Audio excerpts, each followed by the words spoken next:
Simcast, o seu podcast de emergência com medicina baseada em evidência e dicas práticas para aprimorar o seu atendimento no pronto-socorro. Fala galera, estamos começando aí mais um Simcast. Aqui quem está falando é o Thiago, membro da Sim, e hoje a gente vai conversar sobre um tema muito interessante. E eu aposto que é um tema que dá muito frio na barriga aí de muita gente que trabalha com pronto-socorro, que pretende trabalhar com pronto-socorro. A gente vai falar sobre edema agudo de pulmão, tá? Espero tirar todas as suas dúvidas, todos os seus anseios, todos os seus questionamentos sobre o tema nesse podcast. E para conversar aí com a gente sobre isso, vou chamar um convidado muito especial, o Dr. Yuri Rezedá. Ele é um médico formado na Universidade Federal da Bahia, fez clínica médica no HC, fez cardiologia no INCOR, atualmente é assistente do pronto-socorro do INCOR, assistente do time de resposta rápida do HC e do Hospital Albert Einstein. E, o mais importante, também é um dos criadores da página do Instagram do Cardiológico. Se você não segue eles, segue lá que garanto que você não vai se arrepender. Tudo certo aí, Yuri? Beleza, Tiagão, tudo certo, meu amigo. Muito obrigado aí pelo convite, você e toda a galera do Sim.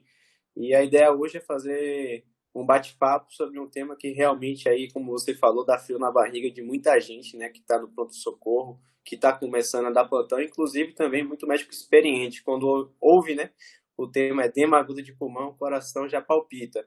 E a ideia hoje é a gente abordar bem a parte prática de como a gente faz no INCOR, né, Thiago? E como a gente consegue, de maneira sistematizada, melhorar o desfecho aí dos nossos pacientes. Ao seu comando aí, viu? Isso aí, não sei você, mas eu, pelo menos, quando me formei, um dos meus maiores medos era pegar edema agudo na sala de emergência. Né? Pegar edema agudo no pronto-socorro aí fora, porque é uma situação que precisa que você tome medidas muito rápidas, né? De uma forma que não dá para pensar. Porque, por exemplo, cetoacidose diabética. Você pega lá, às vezes não sabe a dose da insulina, o que faz, dá para dar uma enrolada na maioria dos casos. Agora, edema agudo de pulmão, você perder tempo, o cara pode evoluir muito mal, às vezes parar na sua frente, concorda? Perfeito. Eu acho que a importância do tema, né, de como saber manejar é justamente isso, né?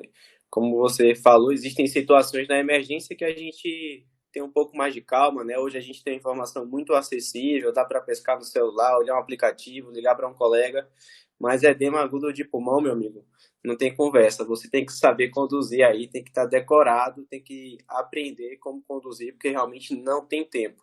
E a ideia é facilitar realmente a condução desses casos a partir de agora. Vamos nessa. Legal. Então vamos lá, a primeira pergunta aí que a gente vai discutir é que a maioria lembra edema agudo de pulmão como uma coisa cardiológica, né? Um problema cardíaco, edema agudo hipertensivo, enfim. Mas comenta aí um pouquinho para a gente quais os tipos de edema agudo, qual a classificação do edema agudo de pulmão aí na prática. Beleza, Tiagão. Eu acho que assim, pessoal, é muito importante ter essa diferenciação porque a conduta muda se a gente está frente ao edema agudo de pulmão cardiogênico e não cardiogênico. Eu vou começar pelo não cardiogênico, porque não vai ser o foco da aula, mas você precisa saber que existe.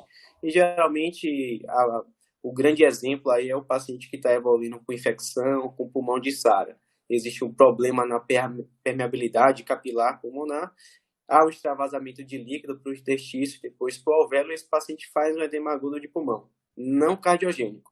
E a partir de agora vamos focar no cardiogênico, porque é o mais comum, é o que você vai encontrar na tua prática, na grande maioria das vezes, e é o que você vai ter que conduzir e salvar teu paciente. Então, o edema agudo de pulmão cardiogênico, ele acontece, a definição dele não é por existir uma cardiopatia prévia, pessoal. Isso eu acho que é muito interessante, né? Eu tinha esse conceito. Cardiogênico é porque tem uma cardiopatia de base prévia. Não necessariamente. A grande definição do cardiogênico é porque existe um aumento, né, da pressão capilar pulmonar. Esse aumento existe aí de maneira retrógrada, né, por acometimento do coração esquerdo. Esse acometimento pode ser pelo ventrículo esquerdo, então uma disfunção sistólica ou diastólica, ou, em alguns casos de valvopatias, por exemplo, estenose mitral, um acometimento do átrio esquerdo, gerando uma pressão retrógrada em toda a circulação pulmonar, gerando um aumento na pressão capilar pulmonar e esse extravasamento, que vai inicialmente do vaso do interstício para o alvéolo, e o paciente tem aquela sensação de estar se afogando, né, no seco, e realmente é desesperador. Então, o importante de entender da fisiopatologia é isso, aumento de pressão do capilar pulmonar, e todas as nossas condutas, né, medicamentosas, tratamento, vai ser tentando agir nesse aumento de pressão do capilar pulmonar. Bom, o problema do edema agudo, né, Yuri, também é uma espiral, assim, né? A fisiopatologia dele, se você não interromper o processo fisiopatológico, ele não vai se resolver sozinho, né? Então, uma das coisas que acontece também é todo esse edema alveolar, hipoxemia que acontece, pode levar a uma ativação adrenérgica, na verdade leva uma ativação adrenérgica, né? E a adrenalina no coração, o que faz? Taquicardiza, né? Taquicardizando, diminui o tempo de enchimento ventricular, piora a congestão. Então, o corpo começa a jogar contra aí, em certo momento do edema agudo de pulmão, concorda? Perfeito, justamente, né? É nessa espiral que a gente tem que intervir e justamente isso. Muitas vezes o nosso corpo, né, a nossa máquina, ela tende a ter mecanismos de compensação, mas existe um ponto ali de inflexão que os mecanismos compensatórios acabam perpetuando o edema agudo de pulmão, né? E um exemplo clássico é isso que você falou, que é a ativação do sistema adrenérgico. Legal. Bom, a gente comentou um pouquinho aí do que é, da fisiopatologia. Vamos falar propriamente dito do diagnóstico, né? Como que a gente faz o diagnóstico de edema agudo na sala de emergência, Yuri? Assim, precisa fazer algum exame? O diagnóstico é só clínico? Vou te provocar quanto a isso aí. Como é feito o diagnóstico do edema agudo? Comenta aí pra gente. Beleza, Tiagão. Só para reforçar para a galera que está ouvindo, né? A gente está falando essencialmente do edema agudo de pulmão cardiogênico. Eu sou um fã da semiologia. Boa. Então, até a nossa página, o cardiopontológico, a gente foca muito na parte aí da história e do exame físico. O edema agudo de pulmão não é diferente, pessoal. Então, assim, a história do paciente vai ser muito importante para você dar o diagnóstico. Então, quando a gente fala do edema agudo de pulmão cardiogênico, a gente está geralmente frente a duas situações. Ou é o paciente que tem uma insuficiência cardíaca crônica, e esse é o paciente que já teve edema agudo de pulmão outras vezes na vida, e ele já fala, né? Ou o acompanhante fala, se o paciente tiver muito taquipneico, o acompanhante fala, ele já teve isso, fez o diurético na veia e melhorou. Ou, né, aquele paciente que não tem uma insuficiência cardíaca crônica, mas está em vigência aí de um quadro agudo. Então, é um cara que está tendo, por exemplo, um infarto agudo do miocárdio. Então, o quadro clínico, a história do paciente ajuda bastante na tua hipótese diagnóstica. O exame físico, então, geralmente o paciente vai estar taquipneico, com esforço respiratório, na ausculta cardíaca, que a gente vai detalhar um pouquinho mais na frente, ele vai estar estertorando muitas vezes, nem sempre, mas muitas vezes estertorando até ápice. Você vai avaliar o pescoço desse doente, ele vai estar com um estado de jugular importante. Aí você vai tentar deitar a cabeceira dele, ele não consegue porque ele fica com falta de ar. Então, tudo leva, né, todos os dados da história clínica, da anamnese, do exame físico, leva para você chegar no diagnóstico, pelo menos na hipótese diagnóstica aí bem provável do edema agudo de pulmão. Exames são necessários, a gente não abre mão, é importante ser feito, mas o conceito fundamental é que o diagnóstico e a tua conduta, o teu tratamento inicial, ele vai ser baseado na história e no teu exame físico. Os exames vão vir aí no segundo momento, que lógico você vai complementar a tua propedêutica, vai lançar mão de exames, mas a tua conduta vai começar enquanto você não tem exame nenhum. Só história e exame físico está de bom tamanho. Pô, mas Yuri, eu tô lá no pronto-socorro, peguei esse plantão do meu colega que passou para mim, ele acabou pedindo um BNP para esse paciente aí, que ele estava Beleza. suspeitando de edema agudo, mas esse BNP veio baixo, então, pô, acho que não é edema agudo. Dá para falar isso daí ou não? Beleza. Questão importante da gente deixar bem concreta aqui, né? Acho que é uma pergunta muito importante, o BNP para avaliar a dispneia. Depende muito da situação. Aquele cara que tem insuficiência cardíaca crônica, na verdade, ele já vai ter um BNP aumentado, né? E o cara que tem uma insuficiência cardíaca aguda, fechou a DA e está ali numa vigência de uma síndrome coronariana aguda e fazendo um edema agudo por esse motivo, ele pode estar com a volemia normal e estar com o BNP normal. Então, o BNP, no contexto aí do edema agudo de pulmão, ele não traz uma importância diagnóstica tão grande, justamente porque o diagnóstico ele é feito frente a outras variáveis. O BNP é importante para você avaliar a evolução do teu paciente, prognóstico, mas não diagnóstico. O papel do BNP na emergência ele está lá naqueles casos borderline, que você não sabe o motivo da dispneia. No edema agudo de pulmão, geralmente o quadro vai ser mais clássico e você vai ter outras variáveis que te levem realmente a um diagnóstico preciso aí, independente do BNP. E aquele conceito que eu trouxe antes, Tiagão, eu posso até pedir o BNP, eu não estou dizendo que é errado, ele vai ajudar no acompanhamento do paciente, mas o que eu não posso é esperar o resultado do BNP para tratar o paciente, e se eu tenho um diagnóstico clínico de edema agudo de pulmão e o BNP vem baixo, eu não tratar esse paciente como edema agudo de pulmão. Então eu desconfio do exame, porque a história clínica e o exame físico, eles me dão mais dados que falam a favor aí, de fato, isso é um edema agudo de pulmão cardiogênico. Outra coisa, também no quadro de edema agudo, dosar uma troponina. Se essa troponina vier aumentada, uma dosagem só, dá pra gente falar que o cara tá tendo uma síndrome coronariana ou não? Como que é? Pergunta, troponina pode vir aumentada no edema agudo de pulmão também? Beleza, excelente pergunta. Eu atendi um telefone da regulação, né, tentando uma transferência do paciente para o INCOR, a história era essa, um quadro com um edema agudo de pulmão clássico e troponina positiva e queriam mandar para ir para o cateterismo de urgência. E aí eu até brinquei, né, com o controlador, falei muita calma nessa hora. A troponina geralmente, via de regra, vai vir positiva nesses casos, né, a troponina ultrassensível principalmente, ela é um marcador de injúria miocárdica. A princípio, ela não diagnostica o infarto. A troponina alterada não diagnostica o infarto, né? É importante você ter, é importante você seriar e repetir. Mas uma dose só de troponina, ela não vai dar o diagnóstico aí de um infarto no paciente com edema agudo de pulmão cardiogênico. Inclusive, é esperado e é muito provável que esse paciente aí tenha a troponina alterada na tua dosagem. Um outro ponto importante, Thiago, acho que a gente está comentando de exames, né? Para não deixar passar, obrigatório, pessoal. Você está na tua emergência, conduzindo o caso, o paciente vem com edema agudo de pulmão, eletrocardiograma, 12 derivações, é obrigatório para esse paciente. A gente tem muito aquele conceito na cardio, né? No INCOR também, o tempo porta-balão, porta-agulha, porta-eletro, fazer o eletro rápido, e a gente fica muito na cabeça de síndrome coronariana. Mas assim, você está lidando com um paciente cardiopata prévio ou um provável cardiopata agora, eletrocardiograma é um exame obrigatório. Então imagina, né, como seria feio você pegar esse plantão, Tiagão, e o paciente está com o BNP solicitado e não está com o eletro feito. Aí você chega no plantão à noite, tem que pedir o eletro e está lá o supra de V1 a V6 e o BNP baixo. E aí, como é que você justifica isso na hora de passar o plantão? Não justifica, né? No mínimo deselegante, né? Vamos deselegante. Dizer assim. Então, a ideia é essa mesmo, de discutir pontos práticos aí, porque tudo isso não é coisa que a gente tira da nossa cabeça, é coisa que a gente vê no dia a dia e que às vezes a gente mesmo erra, né? Então, é bem legal ter tocado nesse ponto aí. Espero não ter deixado dúvida aí quanto ao diagnóstico e essas nuances dos exames, né? Perfeito. Então, beleza. Outra pergunta que eu queria te fazer, Yuri,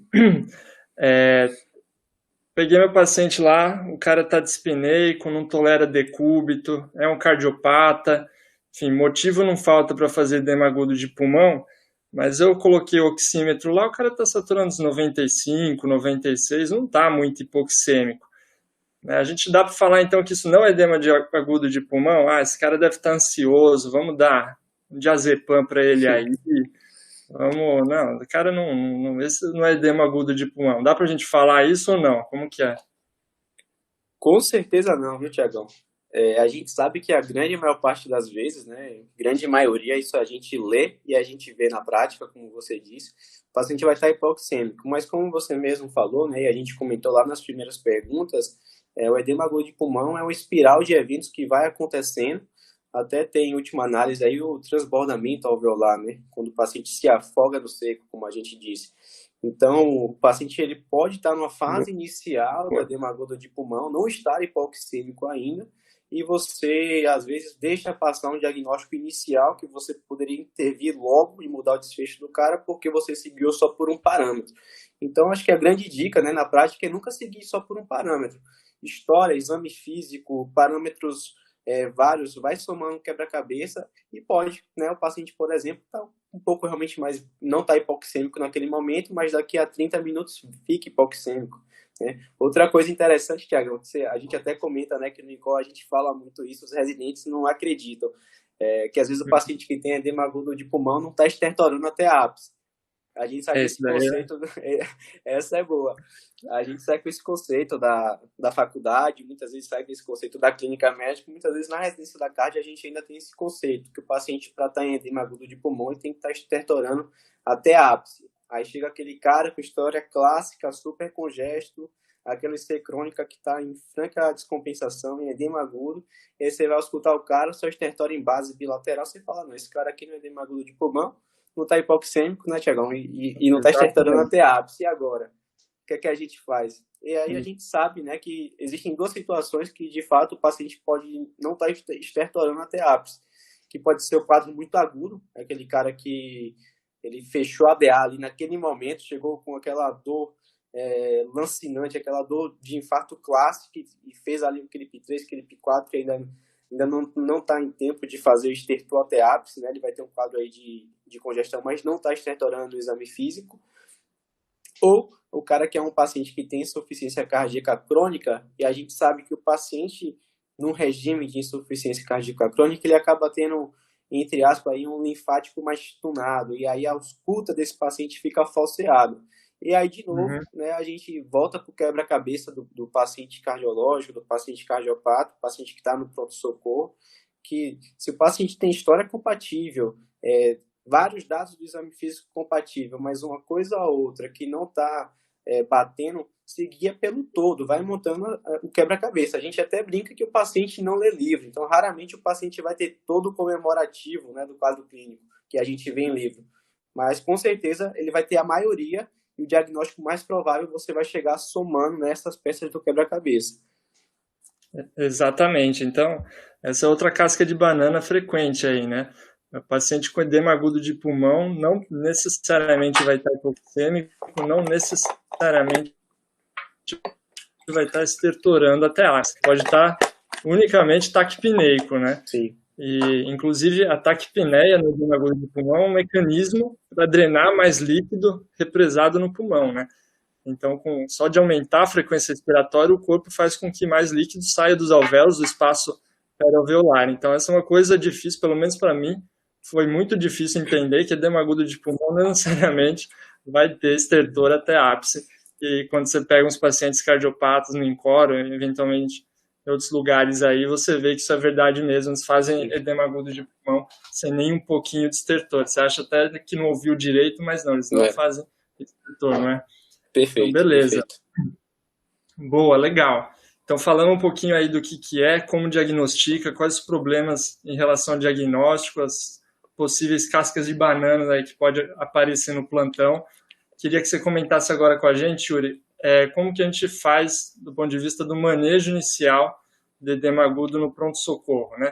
O cara chegou lá, você bateu o olho e falou, putz, esse cara tá fazendo edema agudo de pulmão. O que eu tenho que fazer? Como que você prossegue aí? Boa, beleza. Eu acho que talvez essa seja a pergunta aí que o pessoal tá mais ansioso para ouvir a resposta, né? Bom, pessoal, acho que assim, a primeira resposta é que eu não posso passar para falar de outras coisas sem abordar isso, é que edema agudo de pulmão é emergência, é sala de emergência, não tem conversa. A sala de emergência tá cheia, meu plantão tá conturbado, vou deixar ele esperando aqui na observação, não tem conversa. Edema agudo de pulmão é sala de emergência, deixar esse paciente monitorizado, oxímetro, acesso venoso, na hora que vai pegar o acesso venoso, já coleta exame, eletrocardiograma com certeza, e fazer isso tudo de maneira rápida, tá? E a partir daí você vai construindo aquele quebra-cabeça que eu comentei, para que lado você vai do manejo inicial. Então, assim, às vezes o paciente não está hipoxêmico naquele momento, né, Tiago, como a gente comentou. E se o paciente não está hipoxêmico, a gente não precisa também dar oxigênio para o cara ficar saturando 100%. Né? O que a gente objetiva ali é uma saturação de 95%, acima de 94%. Se um cara é pneumopata, por exemplo, a gente até tolera aí 88, 92. Então, beleza. Outro ponto importante que a gente faz no paciente que está com edema agudo de pulmão é tentar vasodilatar ele. Mas se meu paciente está no edema agudo de pulmão e está hipotenso, eu não vou vasodilatar. E outro ponto importante é a diurético terapia que a gente faz. Furosemida é a medicação disponível, né, um diurético de alça, e endovenoso. A gente vai detalhar um pouquinho mais para frente, Tiagão, essas questões. Eu acho importante detalhar, mas assim, o manejo inicial, pessoal, sala de emergência, monitor, oxigênio e veia, e você já tem nas mãos aí um suporte de O2, considerar vasodilatar e considerar diurético. Eu acho que está de bom tamanho para você começar a tratar seu paciente aí com edema agudo de pulmão cardiogênico na emergência. Exatamente. Pensando no que mata, né? Então, o que o cara com edema agudo de pulmão morre é de hipoxemia, né? Então, no começo, que a gente falou, ele pode não estar hipoxêmico, mas se ele evoluir para hipoxemia vai ser muito rápido, você não vai ver. Então, que nem você falou, concordo plenamente, não é caso para ficar lá na observação, mas estou olhando dele de longe daqui, ele está quietinho lá, não, é caso para sala de emergência, monitorização, e às vezes a gente vê umas coisas erradas aí que a gente faz, né? Então, com certeza. Legal. Então, pensando que hipoxemia é o que vai matar o cara mais rápido, estiver desaturando, claro, o suporte de oxigênio.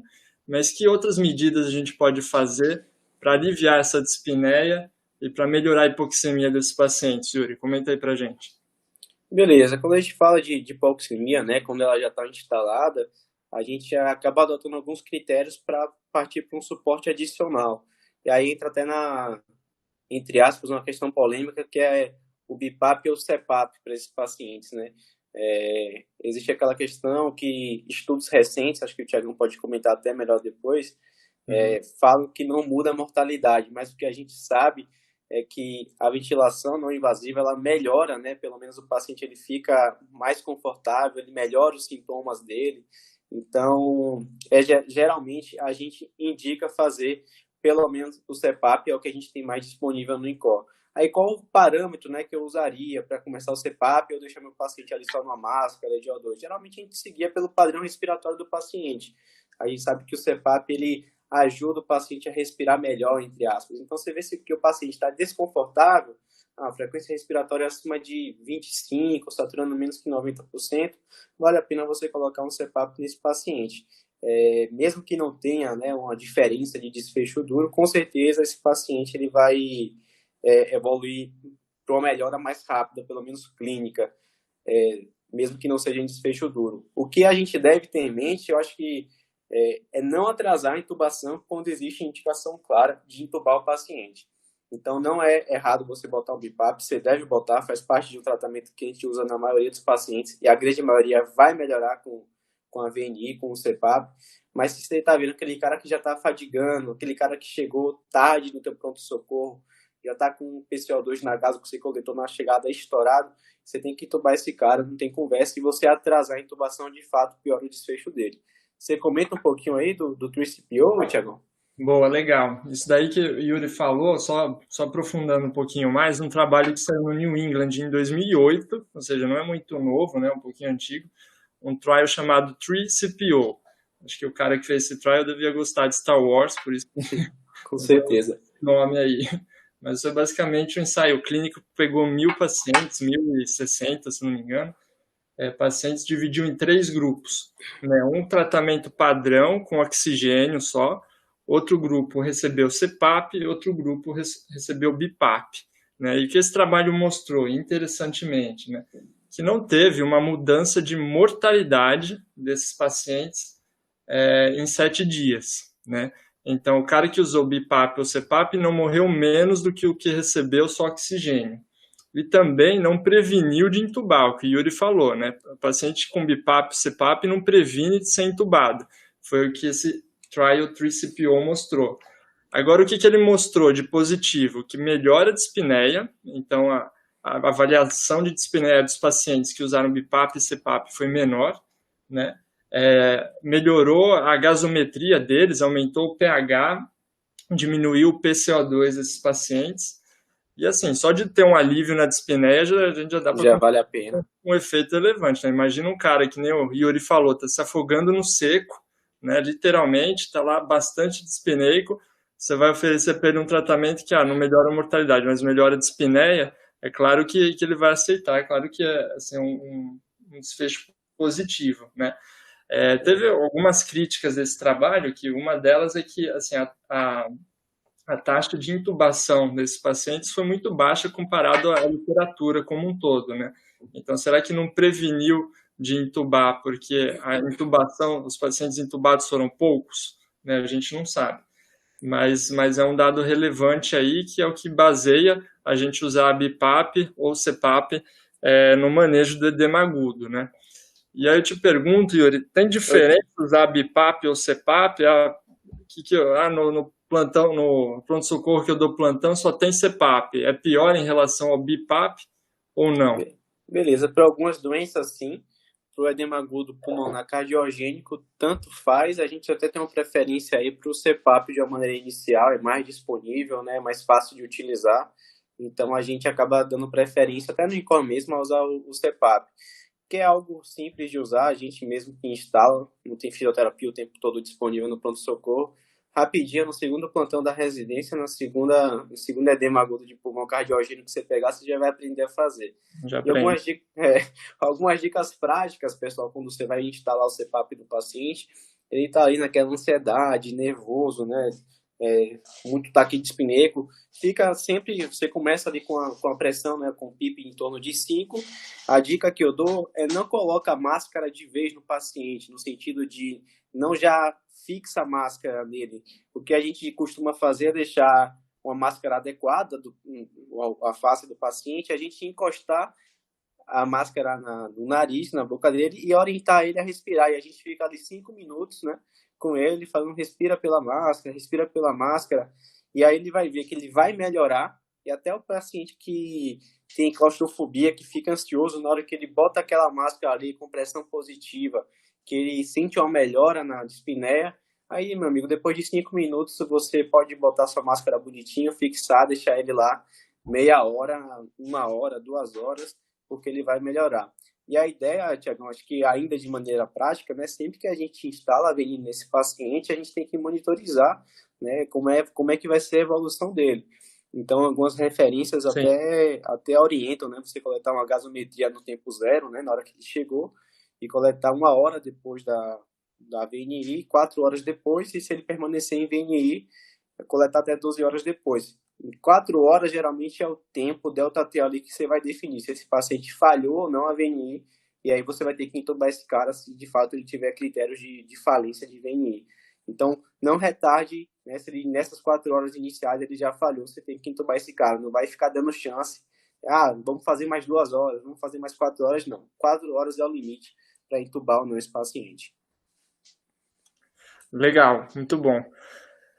Você tinha falado, Yuri, então, além do manejo respiratório, claro, né, oferecer oxigênio, uma VNI para esses pacientes quando necessário, você tinha comentado que é importante fazer o controle pressórico desses pacientes, né? Como que a gente vai controlar a pressão deles? Geralmente, o paciente com edema agudo vai vir com uma pressão estourada aí, né?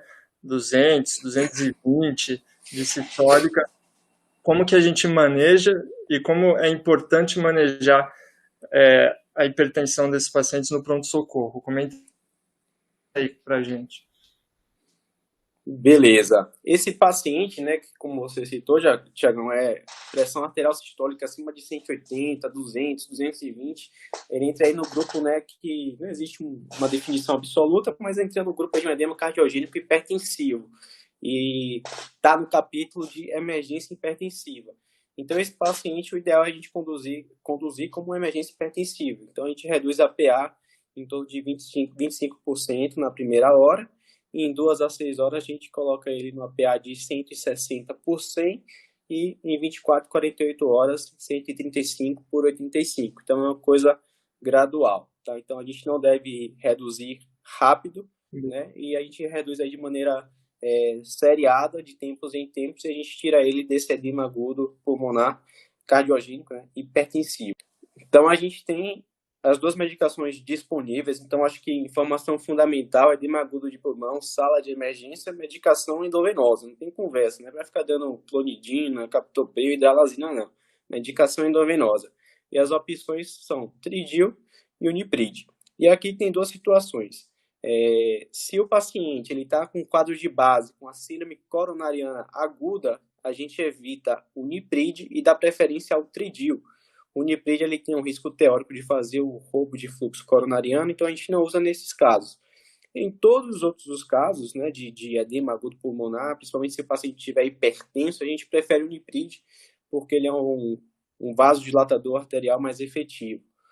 O Tridil ele também é um excelente vasodilatador, mas ele é mais venodilatador, então ele aumenta a capacitância pulmonar, ele melhora ali aquela pré-carga que está gerando a perpetuação do edema agudo de pulmão. É uma medicação que pode ser utilizada também, a gente utiliza bastante, mas se o paciente estiver muito hipertenso, né, ele não vai ter tanto efeito na pressão arterial do paciente como a gente teria com o Unipride. Então, ponto fundamental para controlar a pressão do paciente é medicação endovenosa e a causa base do edema agudo de pulmão. Se o paciente está muito hipertenso, preferência para o Unipride, mas se a causa base é um infarto, a gente dá preferência para o Tridil. Basicamente isso, se possível, PAI e titular a medicação a cada 2-3 minutos, porque é a medicação que é meia-vida rápida, efeito rápido, a gente consegue titular ali na hora mesmo. Por isso que é o paciente que está com acesso venoso, o paciente que está na sala de monitorização de emergência, que você vai conduzir ele no dedo ali, no tato, e vai ganhar esse paciente aí no detalhe. Boa, legal. E aí outra questão polêmica também, né? Tem alguns mnemônicos para edema agudo que sempre usam morfina como um dos pilares aí para o tratamento. Quando que a gente usa morfina para tratar edema agudo, Yuri? E assim, qual a sua experiência e qual que é a polêmica por trás da morfina aí, que a gente ainda não tem essa resposta para dar, mas só para comentar um pouquinho. Beleza.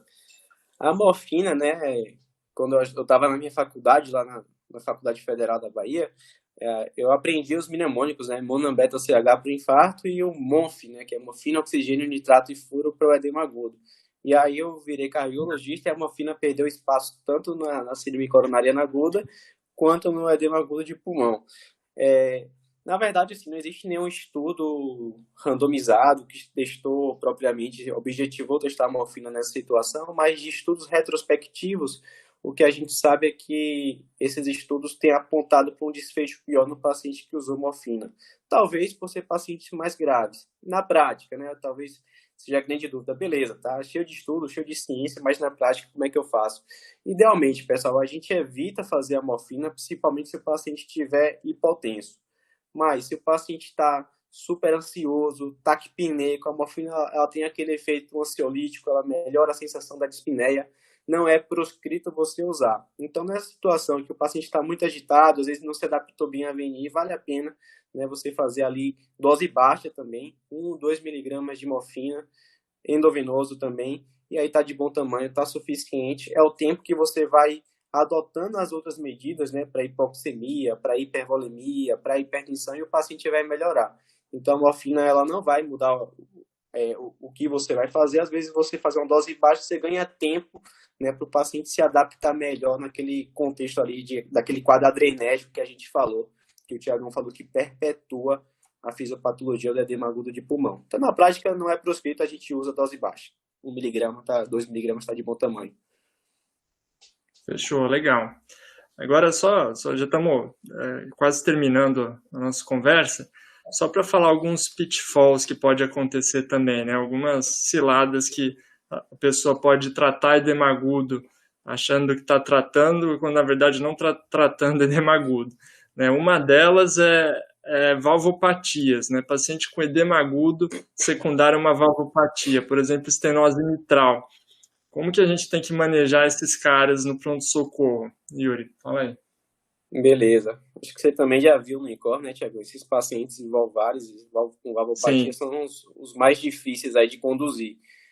E são os que mais fazem edema agudo porque são os caras que são mais graves, são os caras que o tratamento precisa ser cirúrgico, então estão em fila. Então, assim, na estenose mitral, pessoal, fica um conceito fundamental que o que piora muito esse paciente é a taquicardia. Então, esse é o paciente que às vezes vale a pena você ser um pouco mais ativo no controle da frequência cardíaca dele, para você conseguir melhorar essa parte hemodinâmica. Então, talvez dos edemas agudos, o que vale a pena você abrir um capítulo à parte para estudar mais a fundo é o paciente com estenose mitral que está fazendo esse quadro de congestão pulmonar, porque muda um pouquinho o raciocínio, a gente tem que controlar essa frequência cardíaca aí, como sendo causa que está perpetuando também esse edema agudo de pulmão. Bom, essa daí é a nota de rodapé, né? Só para... que é o caso que o paciente não vai melhorar com niprid, não vai melhorar um VNU, vai melhorar pouco, e aí quando você coloca um metoprolol, um beta-block, ele melhora. Mas é a nota da nota do rodapé, só para deixar a galera aí esperta com estenose mitral, que pode ser uma cilada também no pronto-socorro com edema agudo, né? Perfeito. Beleza, Yuri. Supondo que eu fiz tudo isso aí que você me falou, a pessoa não melhorou, o cara tá piorando, vou precisar intubar esse paciente. Que cuidados que eu tenho que ter na intubação do paciente com edema agudo de pulmão? Bom, acho que sendo bem direto, né, Tiago? Acho que o importante é você não perder tempo quando tem indicação de intubar. Então, se de cara o paciente tem indicação, intube, não protele, né? E se falhou a venir, intube. O que a gente, na teoria, a gente ouve falar é que idealmente fazer com o paciente sentado, se estiver sentado literalmente, fazendo um decúbito aí um pouquinho mais elevado. E via de regra a gente evita aí medicação que é cardiotóxica, mas não tem grandes mudanças aí do que a gente já faz habitualmente. Beleza. Então, acho que era isso, acho que deu pra gente dar uma passada aí no que é mais importante de edema agudo, né? Só para finalizar, baseado na sua experiência, aí, você já passou por um monte de serviço diferente, veio da Bahia, veio para cá, agora está fazendo a carreira aqui no INCOR. Baseado na sua experiência, Yuri, que dica que você dá aí para quem está começando o plantão, começando a dar plantão fora, ou está terminando aí a faculdade, que já está bastante ansioso de pegar um edema agudo aí fora? Que recomendação que você dá aí, baseada na sua experiência? Fala aí pra gente. Beleza. Bom, eu acho que assim, Tiagão, acho que o conceito fundamental é que edema agudo de pulmão é um paciente literalmente grave, é um paciente que tem que ser conduzido em sala de emergência. Se você já tem essa noção, você já começou bem, você já botou o cara no lugar certo. E aí você vai fazer todo o que a gente já faz o monitor, oxigênio e veia. E a partir daí é o tripé, né, que a gente sempre avalia: hipoxemia, a hipertensão, que a gente tem que usar vasodilatador, e o diurético, que vai ser a furosemida que a gente vai dar para esse paciente. A hipoxemia a gente vai tratar com CPAP, lembrando sempre de não adiar a intubação se for indicado. Iniciou o CPAP, reavalia esse paciente em 1 e 4 horas pelo menos.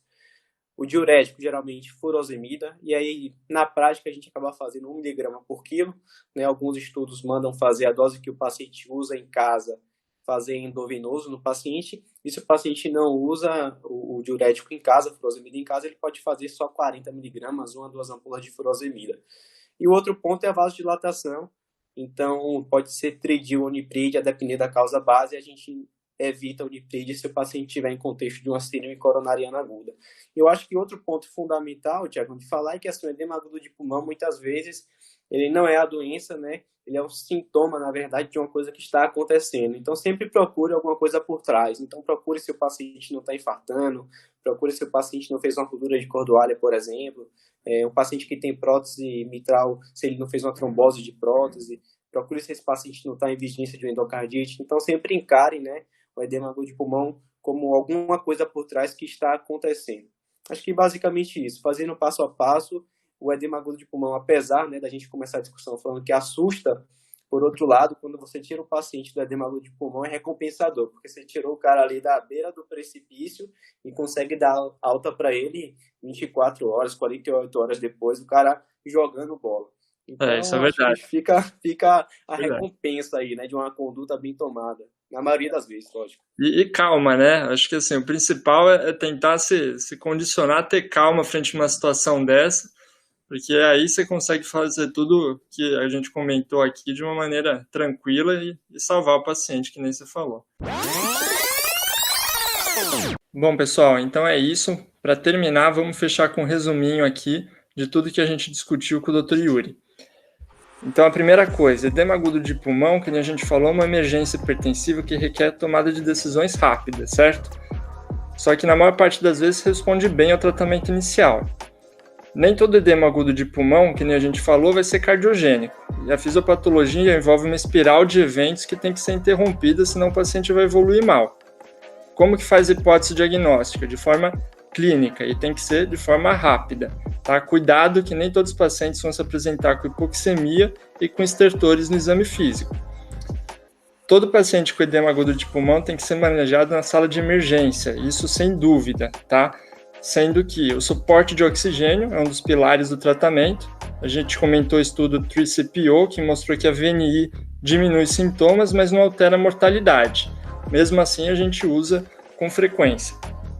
Outros pilares do tratamento são vasodilatadores e diuréticos, que devem sempre serem feitos por via endovenosa, tá? Não da forma oral. Já o uso de morfina é controverso, tá? Alguns estudos mais recentes, umas coortes retrospectivas, mostraram que ele está associado, talvez, a maior mortalidade. E não esquece de, na hora de intubar esses pacientes, se possível, evite o decúbito a 0 graus e não use drogas cardiodepressoras como midazolam ou propofol. Perfeito. Boa, Yuri, muito obrigado aí pela nossa conversa. Tenho certeza que o pessoal que está ouvindo gostou, tá? Deixar isso, fazer a despedida, mas o pessoal não esqueçam de seguir aí o Cardiopontológico. Segue a gente na SIM também para acompanhar aí as novidades. E agradeço mesmo aí a participação, Yuri. Valeu, viu? Valeu, Tiagão. Obrigado pelo convite, né? Que seja a primeira parceria de outras que estão por vir. Em nome do Cardiopontológico, muito obrigado e foi muito prazeroso, né? Discussão altamente enriquecedora, baseada em evidências e na prática, como a gente sempre gosta de fazer. Então, espero que o pessoal que chegou até aqui no nosso podcast, que vá para o plantão hoje e brilhe aí na sala de emergência conduzindo um paciente com edema agudo de pulmão. Valeu, Tiagão. Um abraço. Valeu, Yuri. Abraço. Valeu.